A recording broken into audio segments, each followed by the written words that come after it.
Hey guys, welcome back. Welcome here if it's your first time, but this is our third video in the series of meat chickens. So we did the meat chicken tractor. I showed y'all how that's working, how good it's doing, and today is butcher day. We did 6 a couple days ago. It's kind of like a practice run. We have 23 left. So I started kind of early this morning, as early as I wanted to get up, but it's still nice and cool out. Go grab some ice and we're gonna get started. So I'll show you guys our setup. This isn't gonna be a super how-to video, how to butcher. This is more just a how easy is it and can a newbie jump into it? Is it something that you can do? And I think it is. It's been pretty easy so far. You can take your meat chickens to a processor. A lot of people don't say that, but you can grow them out how you want to grow them, feed them what you want to feed them, give them the life that you think they deserve before the final act, and you can take them to a processor and they're very efficient. We wanted to do it all ourselves and go through that full experience, get the full experience of it, and know that 100% who's handled our birds and where everything that we're gonna eat is coming from. So that's why we're doing it, the whole thing ourselves. But let me show you guys what we have so far. Purchase a killing cone. This is Yardbird. Heck no, I'm not sponsored by anybody, but I think that was like $29 on Amazon. Over here, set up a little canopy. It's right next to the garden. It's pretty shady over here. I got a table I'm about to clean off. We have our scalding pot. So once the birds are bled out, you will scald them for about 20 seconds in 140 to 180 degree water, and it helps the feathers pull out easy. You just dip them in until some of the wing feathers pull out easy, and it was going pretty good the other day. What saved me here is this plucker. Now you can buy a plucker for about $400. That's a tub plucker, and you just throw the bird in once it's done, and in about 20 seconds it comes out just fully plucked. This, my buddy let me use. His dad made it, and I am very grateful that he let me use it, because it has really just sped things up. But I'll show you all kind of how that works later. You just lay the birds on top of it kind of and hold their feet and flip them over a couple times, and it pulls out a majority of the feathers. But it has really made life simple. A few tips I learned from our trial run the other day. The gizzards were taking a long time to kind of wash out, process and everything, and so what I'm going to do today is, before I process those, I'm just going to stack them all to the side, and I can probably sit down at a table and clean those out and get those all knocked out at one time. So I'll just focus on the birds right now and get those in the ice chest. We're not going to show a whole lot of blood and guts here, so if you want to let the kiddos watch this one, it's okay. I'm going to try to keep it, like I said, just how hard is it to butcher 23 chickens in one morning. And I'm hoping I can get them all knocked out this morning. But let's get started. Alright, so our water is at a pretty good temp. It's important you don't get it too hot. You don't want to boil the chicken, you just want to scald it kind of. But that's a good temp to hold right there, about 160. So we'll go ahead and get started. Get your water up to temp before you kill the first chicken. So got the kids to grab a few, so we got them staged over here in a smaller pen, so they're just quicker to grab. Now on the killing cone, like I said, I'm not gonna show you all the cutting and everything, but you put them in upside down with their feet sticking up. You pull the head out the bottom, and you give it a cut on its carotid artery, and you'll know when you hit it because it'll bleed pretty good. And put a bucket with a little bit of water, it keeps it from clumping up and coagulating.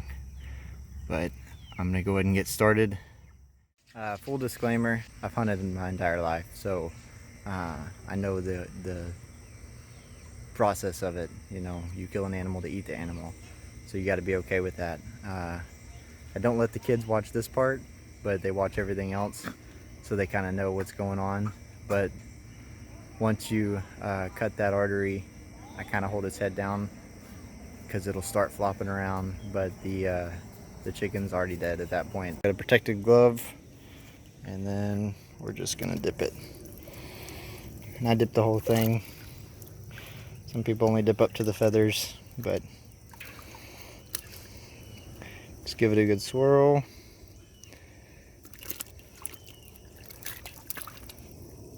And then the skin will start to peel from here, and that's an indicator that it's done also. But these pin feathers here should pull out very easy, and then you'll know it's done. So after we scald it a little bit, these pin feathers here on the wings should pull out really easy. Like that. So after that's done, give it one good dunk, and then we take it over here and let this machine work.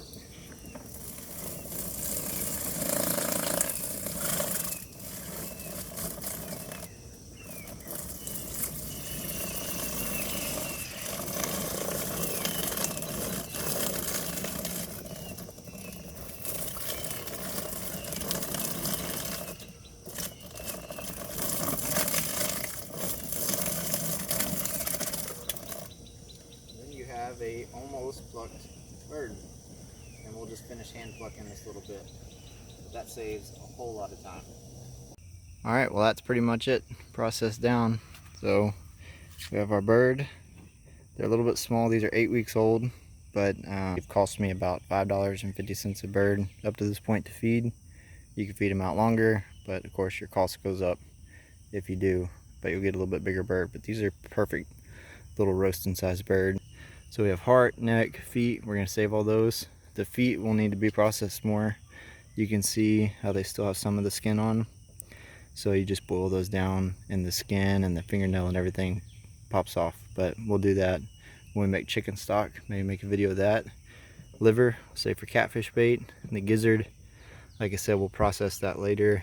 And our gut pile, which will go in there, and that will go into the compost.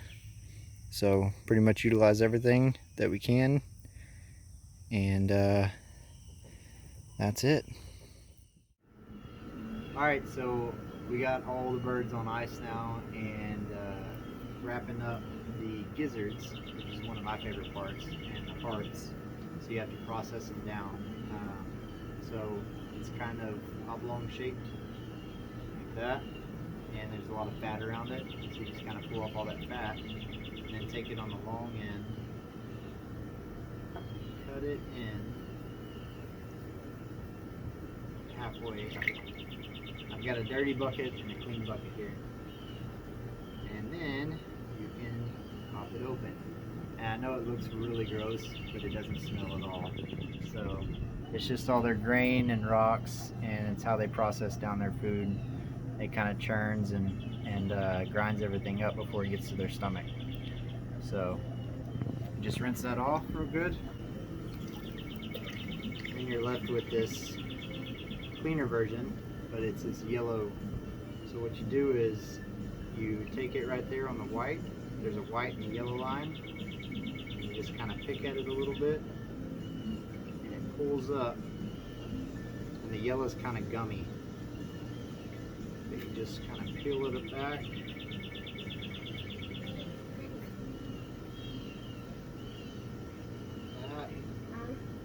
Fat off. Look it over. And then we got one processed gizzard. Just throw that in your clean pile. Alright, so we're at our last stage. It's our whole bird. These are some poultry and rabbit bags that you just put the bird in, stick the straw down into the cavity of the bird, put a zip tie around it, and then dip it into hot water for 5 seconds, pull the bag out, let it cool, pull the straw out, it'll shrink around and seal everything up good. But I'll leave a description of where I got these off Amazon so you can get those. But pretty simple. Immerse them in the water. See it start shrinking.